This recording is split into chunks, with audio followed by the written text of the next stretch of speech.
ये मज़ेदार सी मछली का सालन और चावल बॉयल हमने आज खाए लंच में, तो सोचा कि इस रेसिपी को आपके साथ शेयर करूं। तो आए चलते हैं हम रेसिपी की तरफ।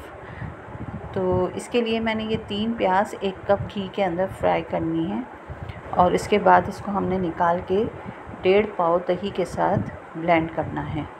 तो पहले ये हल्की हल्की सुनहरी जब हो जाएगी तो हम उसको निकाल लेंगे और इसमें फिर दही के साथ ब्लेंड करेंगे। और इसमें क्या कुछ डलने वाला है, ये साबुत गरम मसाला है, लौंग, बड़ी इलायची, दालचीनी, ज़ीरा और काली मिर्चें। तो अभी हमारी प्याज फ्राई हो जाए तो हम आपको आगे का काम बताते हैं। ये 2 किलो रोहू मछली है।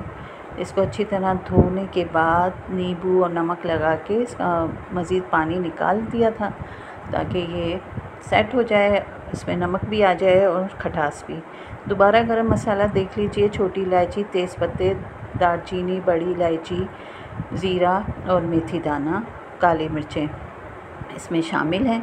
मेथी दाना हम सबसे पहले एक छोटी प्याज को मज़ीद और फ्राई करके फिर उसमें हम मेथी दाना डालेंगे।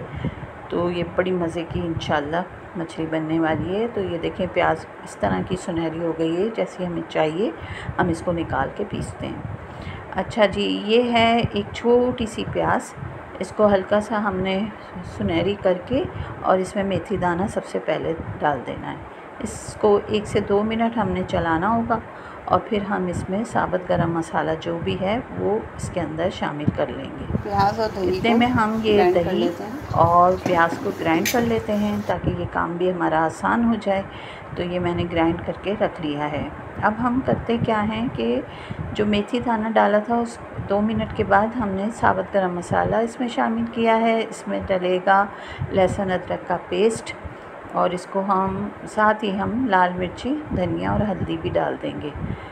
थोड़ा सा पानी इसलिए डाला है ताकि मसाला जले नहीं। और अब इसमें हम डालते हैं लाल मिर्चें, धनिया पाउडर और हल्दी। लाल मिर्चें मैंने 2 टेबल स्पून ली हैं, धनिया 1/4 टेबल स्पून है और हल्दी है। अच्छा जी, ये जो हमने ग्राइंड की है प्याज और दही, ये भी हम इसमें साथ ही शामिल करके इसको बहुत अच्छे से हमने इस मसाले को भूनना है। मैं हमेशा कहती हूँ कि मसाला, गोश्त जो भी हो उसको अच्छी तरह भूनेंगे तो जायका बेहतरीन आता है।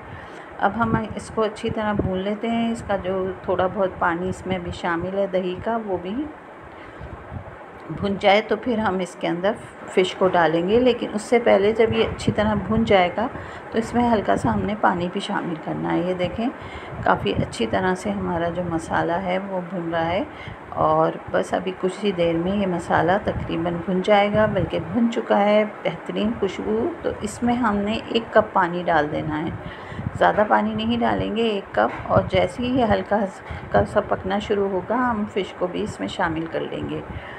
क्योंकि गैस का यहाँ मसला है, आंच बहुत हल्की है तो पानी बॉयल होने में भी थोड़ा सा बाद का टाइम लगता है।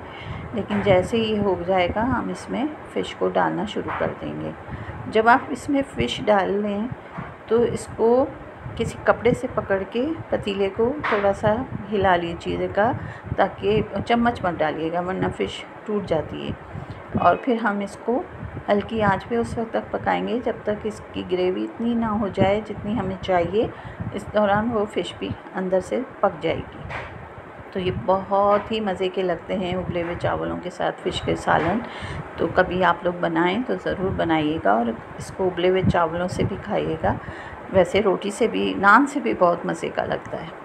बस ये हल्का हल्का सा भी चारों तरफ से पकना शुरू हो गया है। शायद आपको ना दिख रहा हो, लेकिन मुझे तो पता चल रहा है कि ये इसमें थोड़ा थोड़ा सा पकना स्टार्ट हो गया है। तो इसमें आप 5 से 6 हरी मिर्चें डाल दें और फिर इसको हल्की आंच पे दम पे रख दें ताकि हमारी ग्रेवी तैयार हो जाए। जब ये तैयार हो जाएगी तो फिर मैं आपको इंशाल्लाह दिखाती हूँ। ये देखें, जितना हमें ज़रूरत थी उस हिसाब से ये ग्रेवी हो गई है तैयार और इसका जायका बेहद उम्दा है। इसमें हल्का सा पिसा हुआ गरम मसाला, धनिया डालें और फिर मैं आपको इसको डिश आउट करके दिखाती हूँ। ये देखिए, बहुत बहुत मज़े की बनी थी। और चावलों के साथ, नान के साथ तो जो मज़ा आया है खाने का वो मैं आपको बता नहीं सकती।